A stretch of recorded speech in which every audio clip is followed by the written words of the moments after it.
కార్తీక దీపం సీరియల్ ప్రస్తుతం flash back episodes కొనసాగుతున్నాయి. ఫ్లాష్ బ్యాక్ ఎపిసోడ్స్ కూడా చాలా ఎపిసోడ్స్ నుండి ప్రసారమవుతోంది. సాధారణంగా 1-2 ఎపిసోడ్స్ ఫ్లాష్ బ్యాక్ ఉంటుంది. అయితే కార్తీక దీపం సీరియల్లో పెద్ద ఫ్లాష్ బ్యాకే ఉందని చెప్పుకోవాలి. అయితే హిమ శౌర్యలను పెద్దవాళ్ళని చేసి కథను చాలా ఎపిసోడ్స్ కొనసాగించారు.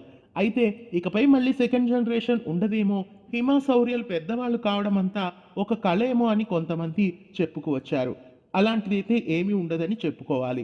దాదాపు 6 నెలలుగా కొనసాగిన ఎపిసోడ్స్ అన్ని ఒక కళ అని ఎలా చూపిస్తారు? అలాంటిదేమీ ఉండదు. కార్తీక దీపం సీరియల్ మళ్ళీ సెకండ్ జనరేషన్ లోకి కథ ఖచ్చితంగా వస్తుంది. 100% వస్తుందని చెప్పాలి. ఎందుకంటే దీపా కార్తీకులు బతికే ఉన్నారని వారణాసి అందరికీ కథ చెబుతున్నాడు కాబట్టి మళ్ళీ అక్కడికే కథని తీసుకువస్తారు.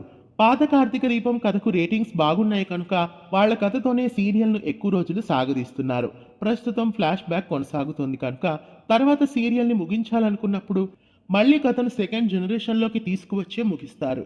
ఫస్ట్ జనరేషన్తోనే సీరియల్ను అసంపూర్ణంగా అయితే ముగించరని చెప్పాలి.